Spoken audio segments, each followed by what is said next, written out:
The Calgary Flames have wrapped up their month of January and are moving on to the month of February. But before we do that, why don't we start and give some progress reports before those final report cards in the spring? Your Locked On Flames, your daily podcast on the Calgary Flames. Part of the Locked On Podcast Network, your team every day.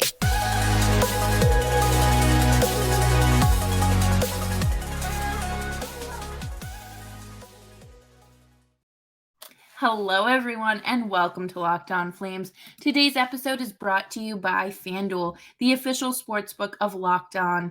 Make every moment more. Visit FanDuel.com/LockedOn today to get started. You know, we went over the point leaders and all of the progress the team has made, but what if we break it down to individuals? I think that it would be a very fair time to start doing that because everybody has to contribute. And are we seeing that? So today we're going to start with the goalies and work our way up to the forwards. But before we do that, please make sure that you are subscribed to Locked On Flames wherever you get your podcasts, and of course on YouTube as well, so we can have a little discussion in the comments. And follow me on Twitter as well at JessBelMosto. So, goaltending has been a hot button subject here with the Calgary Flames fans.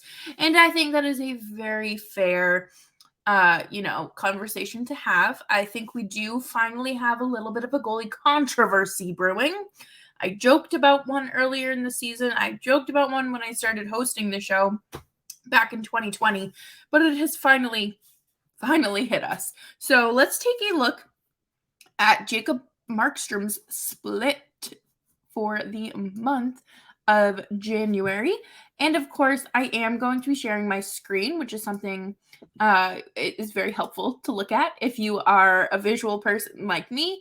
So you can see this on YouTube if you're not listening over there. Okay. So let's see. January, he played 7 games.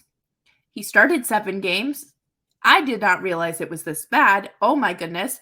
1, 4, and 1 with a 3.21 save or goal, sorry, a 3.21 goals against average and an 8.86 save percentage. So that's not good. That is not very good at all. That is quite awful. That is not the Jacob Markstrom that we are familiar with. That is, I don't even know if that's Jacob Markstrom that the Canucks are all too familiar with, and that's saying something. So I do think that it is obvious, and it is very fair to say that Markstrom has struggled this season for whatever the case may be. I don't think it's fair to pinpoint it on just one thing. I think it could be a culmination of things. Could it just be a natural regression after having such a phenomenal season last year? Sure. Could it be outside factors like him having a baby soon? Could it be, he feels like his job is in danger because, his confidence is shaky and Dan Vladar is just heating up when he is? Or, is Jacob Markstrom not the goaltender that everyone, kind of pegged him to be? And, he just turned 31 here. Oh, literally 33. As y'all can tell, math is clearly my strong suit. He just turned 33. So he is, unfortunately on that quote unquote wrong side of 30. For his month of January performance, I'm going to give him, I think I'm just going to give him a D. I can't fail him. He at least got one win. Okay, he got 1 win. So let's see what Dan Vladar has had cooking up for us through the month of January, and let's just make sure I'm sharing the right screen here.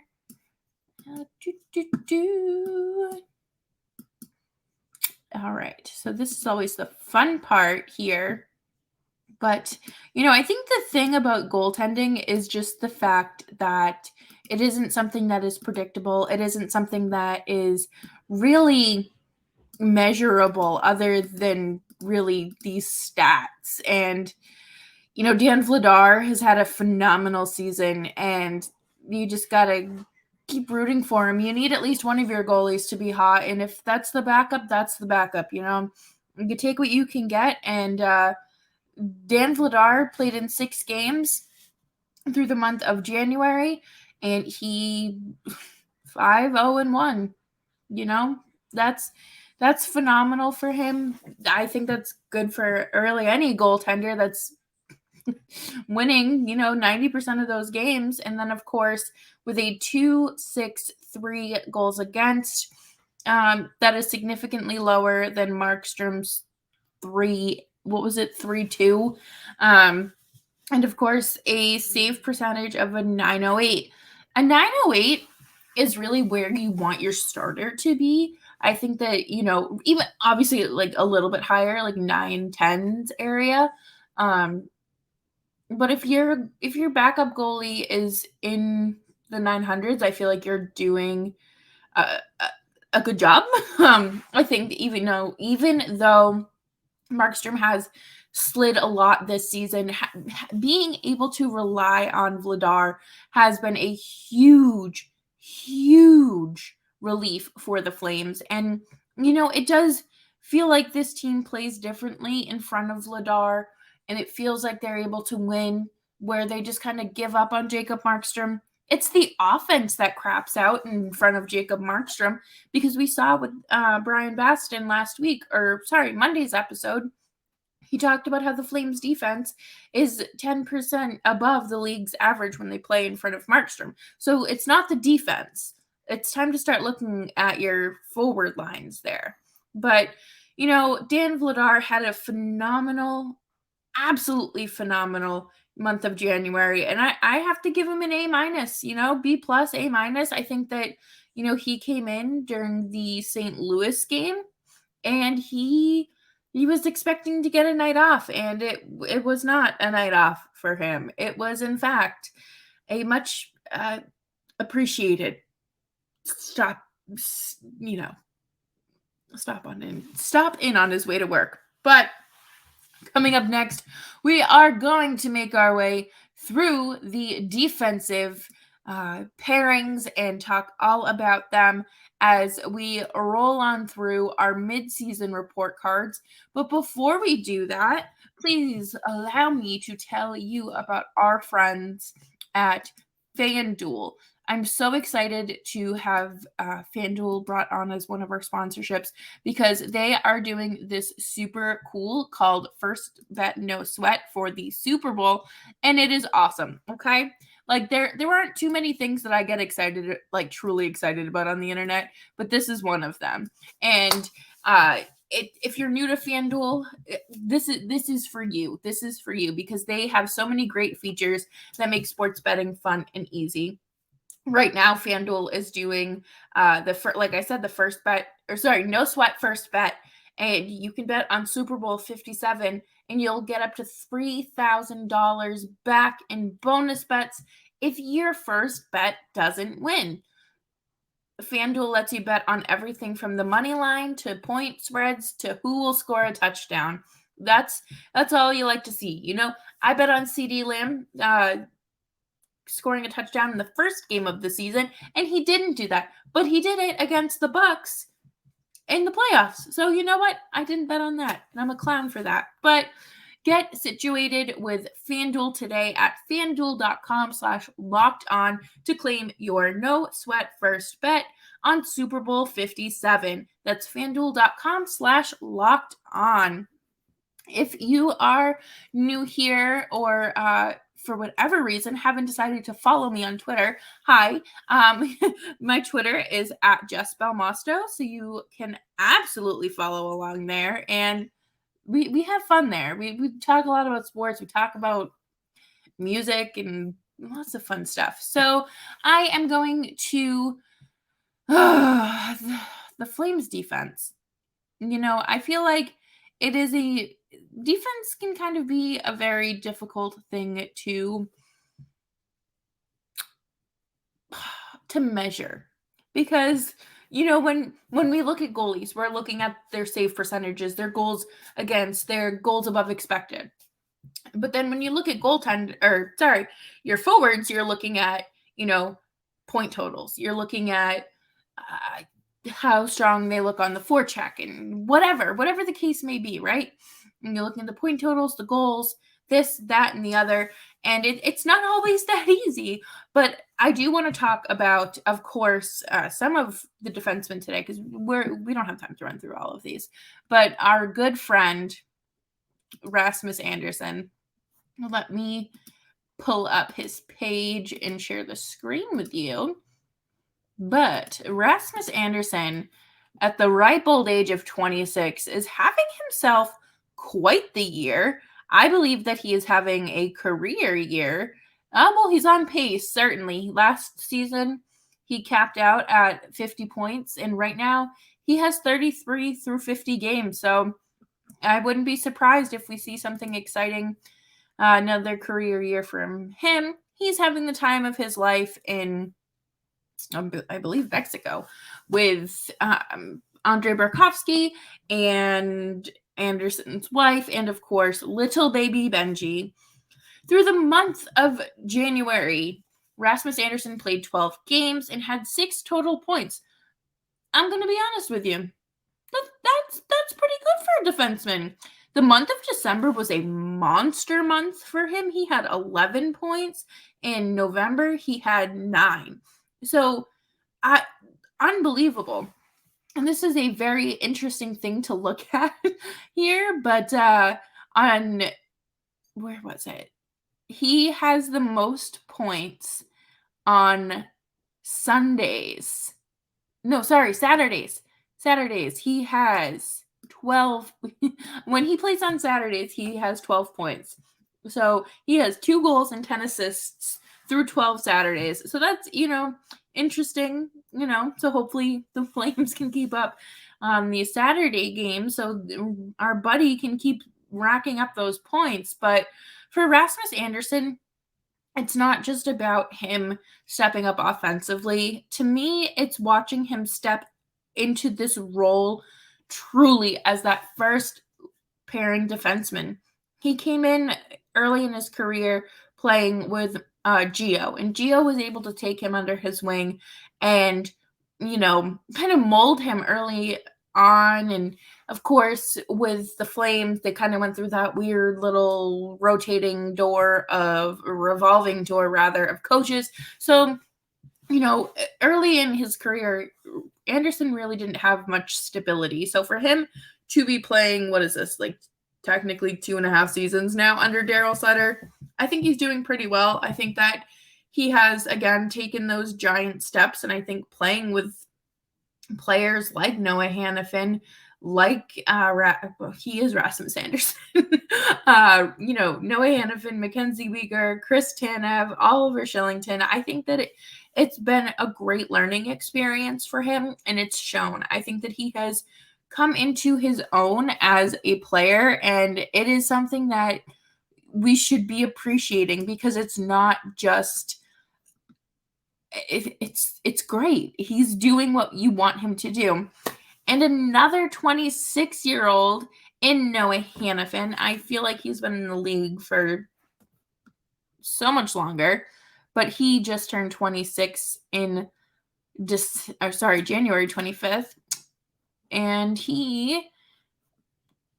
I thought that said he played for Columbus, and I was like, NHL, get your stuff together. But he didn't. He played 12 games through the month of January and had 5 points. Like I mentioned, you aren't looking at your defenseman to score. I think that Noah Hanifin has picked up his, offensive game a little bit. He is absolutely shooting the puck more. We have seen him really, have confidence in terms of his offensive abilities. But I also think that he is growing, and he's not afraid to get down and into it. He's had 2 fights this season, and nothing but love for Noah Hanifin, but I don't think, when I think of Noah Hanifin, I just think of this pretty boy from, the first round that the Carolina Hurricanes drafted, and a fantastic defenseman, but I don't think of, him getting scrappy. But he has had, he had 0 penalty minutes through the month of January. Let's give him a round of applause for that, because that is rather impressive. But, I do think that he is up there with Rasmus Andersson in terms of taking those steps forward in their development, in terms of, their ceiling, if you will. And he's coming up on a very big contract year. I believe it's next year. And the Flames are going to have to do some figuring out, because I don't know what we may see here. I don't. And it's a little scary when you start thinking about the numbers these defensemen are making now. They're like what your top line forwards used to make. So you gotta be careful with spending, of course, and what your long-term picture is. And who knows if he even wants to stay here. So thank you, Noah Hanifin. I hope that you continue your success here. Let's take a look at Nikita Zadorov, because Zadorov has had himself a season. Again, another 26, 27-year-old. He's going to be 28 in, oh my goodness, 28 in April. He's not that much older than me. He's 8 months older than me. Interesting. So through the month of January, he had 6 points. He had 4 goals. That right there is a fluke, because he is not a goal-scoring defenseman. He is not, a Rasmus Andersson. He is not a Charlie McAvoy, a Cale Makar, Adam Fox. He isn't that. And that's just not the game he plays. He's like, how tall is he? 6'6"? Yeah. He's 6'6", 250 pounds. He is a big boy who goes out there and throws his body around. And that is why Daryl Sutter traded for him. And just for the fact that he scored 4 goals in 12 games is incredible to me. I'm pretty sure he scored in one of the games where there were only goals from the blue liners. There was nothing from the forward group, and that, my friends, is talent. And Nikita Zadorov scoring against you. I feel like that is again something you don't see that often, but I am proud of Zadorov and how far he has come this season in terms of taking penalties. You look right here. November, he took, oh my God, this is so bad. He took 21 minutes, penalty minutes, 21 penalty minutes, and then he dropped down to 10 and then 8. So his worst, quote unquote, worst day is Tuesday, where he's racked himself up 11 penalty minutes on Tuesdays. That's fine. Whatever. I think that he is playing so much better, and he does still go out there and take penalties, but clearly not as much as we have been used to seeing, and that's okay. So let's keep trending in this direction, and you will also earn a a contract. I believe he is next season as well. So let's see. Who else do we have? I think that's all I'm going to do for the defensemen, and so we can spend the rest of the show talking about our good old friends in the forward group, because they do deserve some love. But before we do that, I do want to talk about our friends at Built Bar. You guys know that I love my Built Bars. I love being able to get a giant chunk of protein in one single bar, especially when I'm on the go. I'm someone who rarely has time to cook a meal unless it is something that I know I'm meal prepping for. So, to be able to grab a delicious tasting cookies and cream or churros, Built Bar, and just fill myself up and keep myself going, I love it. It's great. It tastes like a candy bar, and it's good for you with only 130 calories, 4 grams of sugar, and 17 grams of protein. So that is pretty good. If you're close to Sam's Club right now, you can head on over there and grab a 13-bar box with our hit flavors, brownie batter and churro. And you can thank me later.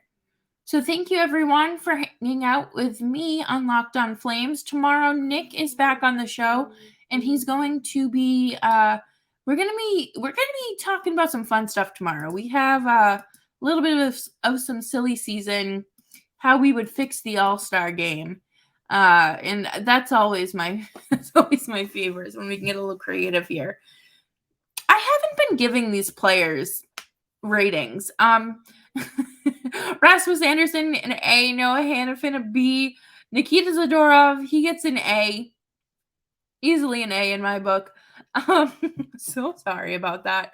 But Tyler Toffoli had a huge month too.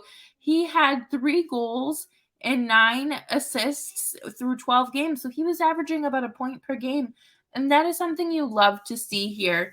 I think for him to really be settled in on that top line with Dylan Dubé and Elias Lindholm is what this team needs. They needed to figure out a way to compromise and make up for the departures in Johnny Gaudreau and Matthew Tkachuk. And I think that, Tyler Toffoli was the right choice to move up there. I think that it's fair to move him up there. He has deserved it. He has paid his dues and has clearly shown off his talent. And I'm sorry, but it didn't make sense to go out and spend for a big winger when he's right there. So, I really enjoy what we're getting out of him and that top line as a whole. I think it's been good. It's been good. So I will take it.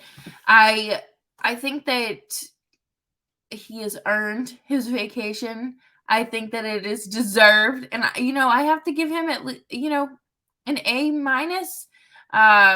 He's had 1 power play goal. Let's try to what's the word? Expand. Let's try to increase that through February so we can have something positive to talk about. And I do give him an A for this month or for last month's performance. I had all these browsers panned up. Let's take a peek at our friend Nazem Kadri, who is that second line center, and we are so grateful to have been able to move Sean Monahan for him. So through January, he was 5 goals, 4 assists, 20 penalty minutes. Naz, we gotta talk about that. You might be an all-star, but it's time you gotta simmer down just a little bit. He's had 2 power play goals, and that's pretty good. So 9 points through 12 games is something you absolutely love to see. It's great to see him, really starting to come into his own here in Calgary and settle in. Last month the month before in December, he had 14 points through 16 games. And just in November, he had 6 through 15. So, I think that it is the production's there and it's going to continue to ramp up. I would love to see some sort of better option on his wing other than Milan Lucic, because I do think that there is a much needed improvement there and it's not entirely fair. So I will give Kadri a B plus for the month of January. And of course, good luck at the All-Star game. Let's take a peek at our good friend Andrew Mangiapane. Andrew Mangiapane is 26 years old, 5'10", and 184 pounds. He is about as tiny and scraggly as you get. So through the month of January, he played 12 games with 3 goals and 8 assists and 4 penalty minutes. That is not exactly a Lady Byng winner, but congratulations, you did score some points. This month, January was the largest jump in production and his best production month so far this season. October, he had 4 points, November 5, December 6, and January 11. So to see him jump like that, clearly something is working, something has shifted inside of him, and he feels good enough to play at this level. And I think it's something that the Flames need to continue to foster, and he needs to, be willing to take those next steps. And I think it's absolutely possible for him to do and to maintain. I have to give him an B plus, A minus B plus, just because this month, that kind of progress is absolutely fantastic. And to be able to rack up almost a point per game there with the schedule that they had. The Flames are kind of lucky with their schedule and lucky through the second half of the season as well. So, we're going to definitely, hopefully, continue to see a trend here in positive, trending in positive directions. But until the end of February, we will have to see where he lands again.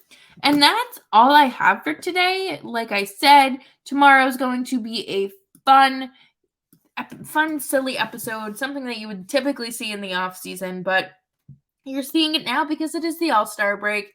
And that is all from me today. So remember to subscribe to Locked On Flames wherever you get your podcasts, and I will see you tomorrow. Bye-bye.